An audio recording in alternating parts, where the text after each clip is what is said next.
саламатсыздар ма? Бүгін ағылшын тілінде буынға бөлуді үйренеміз.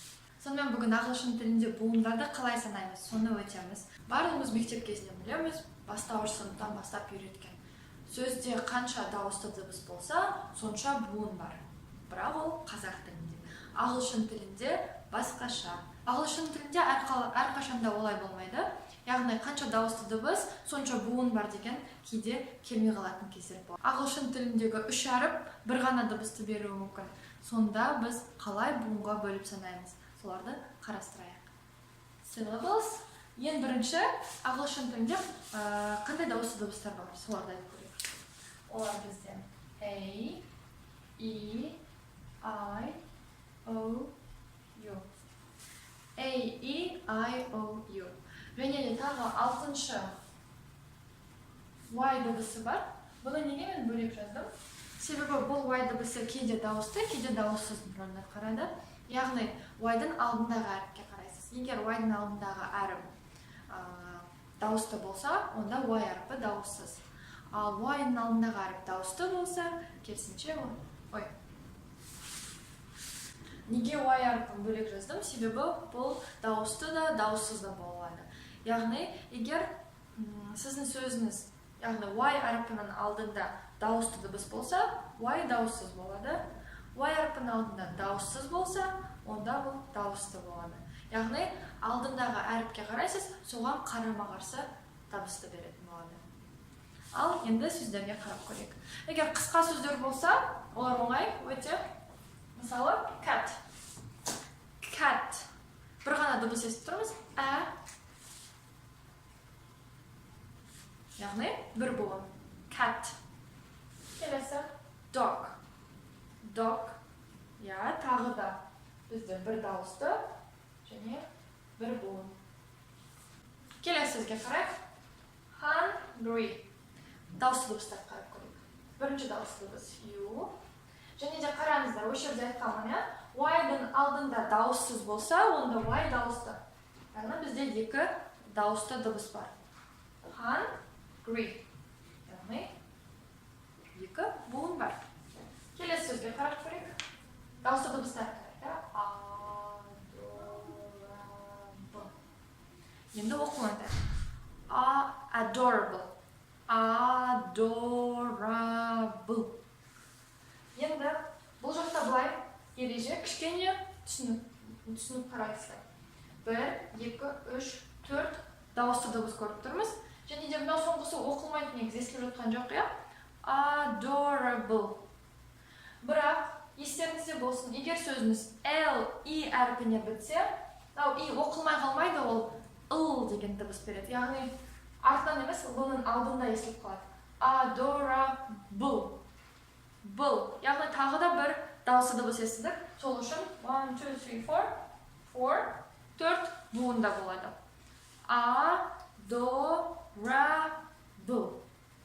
4 дауысы, 4 буын. Келесі. Busy. 1, 2. Busy. Дұрыс? 2 буын. S дауысы, сол үшін бізде Y дауысты болды. Busy. Келесі жаққа қарайық. Employed. Employed. Мұны бізде және O дыбысы. Y бұл жерде дауыссыз болып тұр. Employed. Бізде 2 буын. Келесіген қарайық. Employee. Мұны бір дауысты, 2 дауысты, 3, 4 дауысты көріп тұрмыз. Employee. Енді осы жерде ерекшеліктің барлығы басталады. Дұрыс, мұны employ. Мынау екеуі бір I дыбысын беріп тұр. Employee.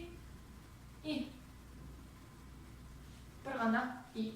Яғни 2 дыбыс болғанмен бір ғана I деп айтасыз, сонымен employee. Яғни бізде 4 дауысты дыбыс болғанмен буын 3. Келесі сөзге қарайық. University. Дауысты дыбыстар. U, I, E, I, Y. дауыссыз болғандықтан, иә, дауысты болып кетті. Енді буынға барамыз. University. University. 1, 2, 3, 4, 5. 5 буын. Келесізге қарайық. College. Бір дауысты, 2, 3. Сонында и әрпі оқылмай қалды. Біз айттық, тек қана L-I деп бітсе, біз оны бір буынға санаймыз, яғни ыл деп естілген үшін. Ал мына жерде бізде и мүлдем оқылып жатқан жоқ. College. 2 буын. College. Дәл солай. Power. 1, 2. Айтқан кезде де power. 2 буын. Тағы да бір сөз жазамын деп шештім. Beautiful. Кәне қарап көрейік. Бізде дауыс көрісті. 1, 2, 3, 4, 5. E-A-U-I-U. Ал естілген кезде қараңыз, 5 дауысты дыбыс бар, иә? 5 дауысты әріптер бар. Ал оқылған кезде қараңыз. Beautiful. Біз 3 қана буын естітеміз. Яғни мынаның барлығы бізде U әрпін беріп тұрғанда естіледі. Beautiful. Сондықтан мынау 3 әріп бірге қосылып, бізге бір ғана дыбысты берді. Оларды трифтонг деп атаймыз. Мына трифтонг бізде U әрпін берді. Beautiful. 3 буын. Зейін қойып тыңдағандарыңызға үлкен рахмет. Қазір видеоның соңында тағы сөздер жазылады. Соларда қанша буын екенін санап комментарийде жазып шығыңыз. Сіздермен бірге болған Анара Қайрат, бұл Easy ағылшын. Ұнаған болса, лайк басамыз және де менің арнама жазуды ұмытып кетпеңіздер. Сау!